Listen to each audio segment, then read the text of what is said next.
Let's talk about what happens on the inside of your body when you're fasting. So over here we have a start of a fast, and we go 24 hours, 48, and 72. So there's a lot of really magical things that happen when you fast. Our bodies have developed over a long period of time and have adapted to starvation many, many times. So we have all these unique proteins that get expressed or turned on that have to do with your brain doing better, the different parts of your body surviving better. Our bodies have not adapted to the frequency of eating like we do now, like every 3 hours. So right around 12 hours, we get this spike in growth hormone. Growth hormone is the anti-aging hormone. It's the main fat-burning hormone. It's the hormone involved with healing joints, and it's involved with protein synthesis or making different new proteins. Some people take growth hormone, get injected. I don't recommend it, but they take it to help heal certain parts of your body. But guess what? Fasting will trigger it automatically. So just by the fact that you're fasting, you can increase growth hormone. And of course, exercise will also increase growth hormone as well. So it starts about 12 hours and it increases as you go on and on. Now, at about 18 hours, you start developing something called autophagy.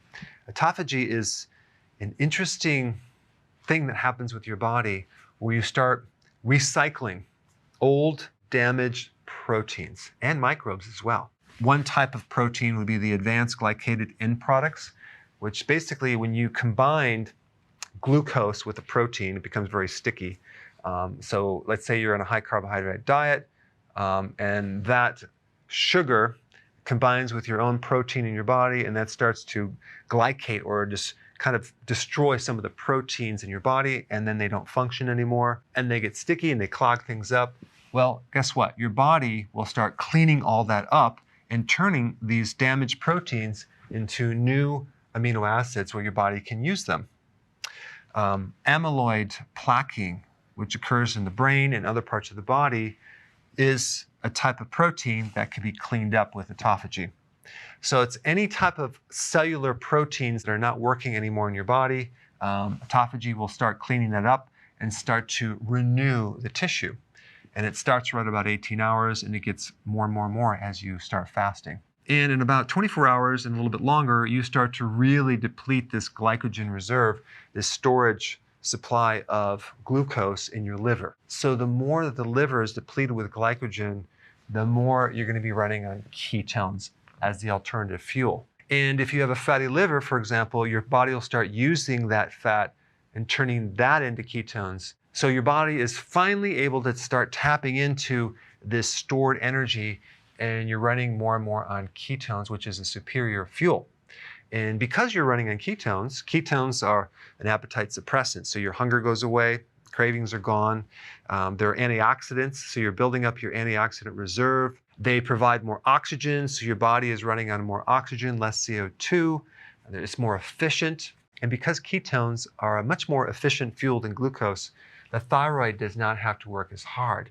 And you may find that your T3 is a little bit lower, but the thyroid stimulating hormone is normal. And all that means is your thyroid is adapting to this new type of fuel. Now, some other cool things that are happening right around 24 hours is that your inflammation is dropping significantly.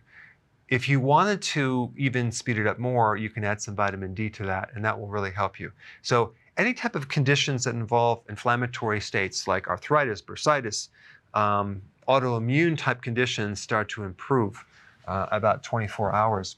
You start getting more gut healing because the gut now doesn't have to work so frequently with the gallbladder being stimulated and the pancreas stimulating its enzymes. The gut finally has a chance to just chill out. So if you have this condition called SIBO, which there are microbes in the small intestine, and they should normally be in the large intestine, that starts to become corrected. You start increasing stem cell in the gut, so your gut starts to heal. The heart loves ketones way better than glucose, so you start getting improvement in the cardiovascular function and as well as in brain function.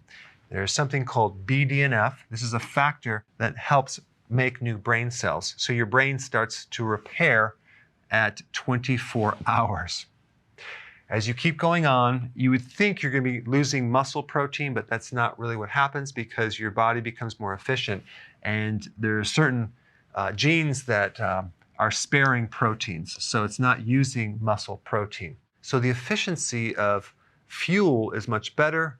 Plus with autophagy, you're using the old damaged proteins and giving you new proteins. So the combination is really good. So the amount of nutrition that you really need to run the body is a lot less because the body just dials down and it can run on a less amount of nutrients. So that's a positive thing. Now, the other thing that happens during autophagy is that you're also cleaning out microbes and fungus and mold and yeast. And to kill off those microbes, your body develops certain oxidants, and you also have antioxidants on the flip side. So your body actually makes things like hydrogen peroxide to kill off microbes, but it also, on the flip side, makes its own antioxidants to actually protect the body against the oxidation. So we have this entire balance. It's only when we have lower amounts of antioxidants and higher amount of oxidants that we get this thing called oxidative stress, which things start breaking down. But when you're doing fasting, you're getting a nice balance of more antioxidants and your body's starting to heal. Now, when you get to 48 hours, you really start to stimulate the stem cells. These are undifferentiated cells. In other words, they're cells that don't have a purpose. So they can turn into this tissue or that tissue depending on what the body needs. So you start to stimulate the stem cell and get more healing and more repair, more anti-aging. You also get decreased risks of certain types of cancer. You get shrinkage of certain tumors. You start making more mitochondria. Now, if you push it and go up to 72 hours, you get even more stimulation of stem cells, okay, and better immune function. But when you actually get into 72 hours or greater, I recommend you do that as a periodic thing, simply because a lot of people going into this have nutritional deficiencies in there. If you jump in too fast, you can get a little bit dizzy, you can have some side effects, so you want to gradually do this over a period of time. But those are some general things that happen when you're fasting. I recommend doing intermittent fasting on a regular basis, okay? And probably a good average pattern of doing this would be going 18 hours of fasting with a 6-hour window. So you would eat and then wait 6 hours later and then eat and then fast for 18 hours. This would be a really good pattern to follow. And then you can actually make it more strict over time depending on how you do. Then what you can do is periodic prolonged fasting to achieve additional health benefits, whether it's for your immune system because you have an autoimmune problem, or you just want to look younger with your skin, or you want more brain cells, you want better heart function, better gut function, or let's say you have cancer and you want to improve that. Because one thing that fasting will do is it will increase your resistance to stress. And even if someone's on chemotherapy, it will actually help the body's resistance against chemicals and poisons, which is quite remarkable. Make sure you take your minerals during fasting. So I know a lot of people recommend just doing either a water fast, you're just drinking water, or a dry fast where you're not drinking anything. I recommend doing a water fast with nutrients just because if you are deficient, you can have problems. So you want your minerals, you want your B vitamins, and you want your salt. Very important. Right around 8 o'clock in the morning, you have the spike in cortisol. And if cortisol spikes, sometimes that can cause your body to make more glucose, and you can have higher blood sugars. And it happens with a lot of people with blood sugar issues. Nothing to worry about. That will improve over time. But if you just add exercise in the morning, that will burn off some of that extra sugar. And if you're fasting, it's not coming from your diet. It's just coming from your liver making glucose, making a little too much because maybe the cortisol is too high. Okay, so just wanted to point that out. And I have videos on that. I'll put a link down below. It's called the Dawn Phenomenon. Now, if your LDL, so-called bad cholesterol, which is not really bad, low density lipoprotein is increased. The reason for this, especially if you're not consuming any type of significant carbohydrates and you're doing fasting, this is increased from a different reason. Think about one of the purposes of LDL. It's to deliver cholesterol to different tissues, right? Well, think about all the things that are happening when your body is fasting. You are going through a major healing process. And cholesterol is the raw material for your cell membranes, for your brain, to make hormones, to make vitamin D, to make bile.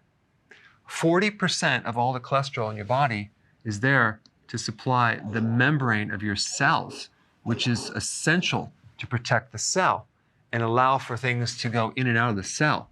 So maybe one of the reasons why your body might need the cholesterol to be transported through this carrier protein is healing the cellular membranes. Or it could be that it needs to have the raw material to make more hormones. I would not worry about that if you are concerned. There are various tests that you could do to determine what's happening to this cholesterol. Is it doing damage or not? But I would not worry about it. But anyway, I wanted to create a video just to kind of show you what happens to the inside of your body when you're fasting. Thanks for watching.